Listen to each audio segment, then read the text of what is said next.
Stabilné bývanie pre mnohé z domácností môže znamenať, že konečne budú mať priestor aj pre svojich domácich miláčikov a budú sa môcť celé dni ňuňať so svojimi psíkmi.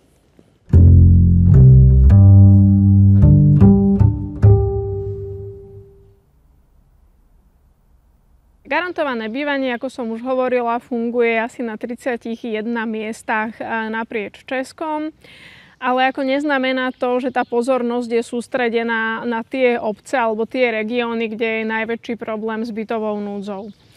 Tiež je problém v tom, že aktuálne... No poď. No poď, Zlatko, môžeš ísť hopy. A tiež vlastne ako výber tých jednotlivých domácností nie je podľa jednotných pravidiel. To znamená, že ako zákon definuje cieľové skupiny, na ktoré by mala byť upriamená pozornosť, preto potrebujeme nejaký jednotný systém. Tiež druhá vec okrem jednotných cieľových skupín, ktorú potrebujeme, je nejaké stabilné financovanie. To znamená, že v súčasnej dobe, pokiaľ máme nejaké jednotlivé aktivity veľmi často usadené v nejakých projektoch, tak vidíme, že sú to nejaké ako podporné peniaze na 2 až 3 roky. Nie je to teda nejaké stabilné financovanie, ktoré by umožňovalo nejakú ako jasnú víziu, možnosť dlhodobej spolupráce.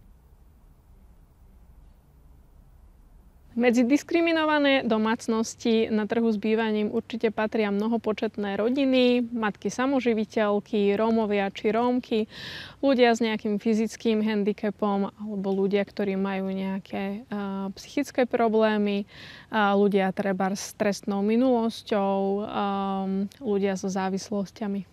Predstavte si, že na nejakú ponuku voľného bytu sa vám prihlási matka samoživiteľka a napríklad nejaký ajťák, ktorý pracuje v nejakej firme a vlastne ako ten majiteľ bytu si vždycky radšej vybere toho ajťáka, pretože to vyzerá ako bezproblémový nájomník, ktorý bude tichý, ktorý bude vždycky platiť včas a tak ďalej. A s tou matkou samoživiteľkou tam vždycky je nejaké riziko, že skrátka daná pani trebárs ako bude mať hlučné deti, trebárs budú nejaké ako zdravotné problémy, vypadne jej príjem a tak ďalej. A tak to môže znamenať, že skrátka daná pani síce potrebuje rovnako bývať ako kdokoľvek iný, ale vlastne jej to nie je umožnené, nech sa snaží akokoľvek, pretože tí majitelia bytu k nej nemajú dôveru.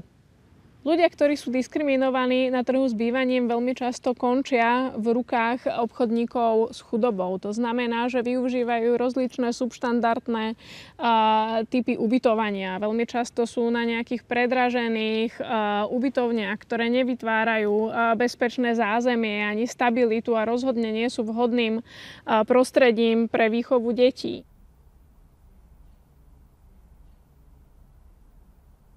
Ako som spomínala, tak ten nový systém nás bude stáť 1,5 miliardy.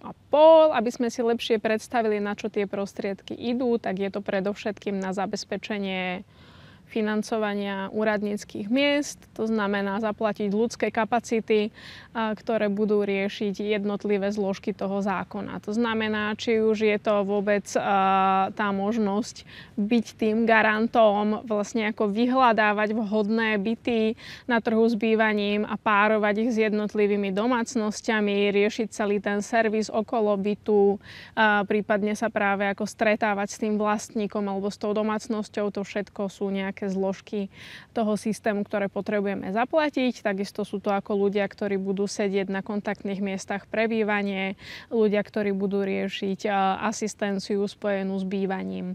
Možno je dôležité tiež uviesť, že to neznamená, že nutne musíme vyhľadávať nových úradníkov a nové úradníčky. Obce môžu využiť už súčasné kapacity, to znamená, že iba tí ľudia, ktorí aktuálne robia nejakú inú agendu, tak môžu byť nejak ako zapojení do týchto činností a mať v podstate nové aktivity, ktorými sa budú zaoberať. Možno vám napadne, prečo práve ako tú 1,5 miliardy nevezmeme a neinvestujeme ju do toho, aby sme trebárs postavili 1000 nových bytov. Je asi fajn povedať, že ten zákon o podpore v bydlení nevzniká ako jediná nová vec, ktorou sa zaoberajú súčasné rezorty. Vieme, že Ministerstvo pro místny rozvoj paralelne plánuje rozličné investičné projekty. To znamená, že ešte popri týchto podporných opatreniach, ako je napríklad garantované bývanie, kontaktné miesta pre bývanie, asistencia v bývaní a tak ďalej, tak tu máme rozličné plány, ktoré súvisia s možnými rekonštrukciami bytov, s výstavbou alebo skrátka s investíciami do bývania.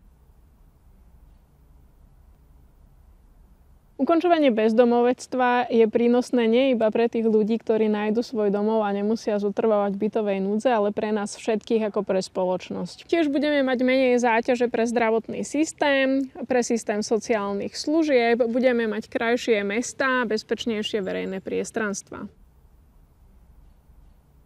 Skutočne potrebujeme, aby ten zákon bol prijatý už v tomto volebnom období, aby bol čo najrýchlejšie implementovaný, aby sme tie jednotlivé nástroje používali.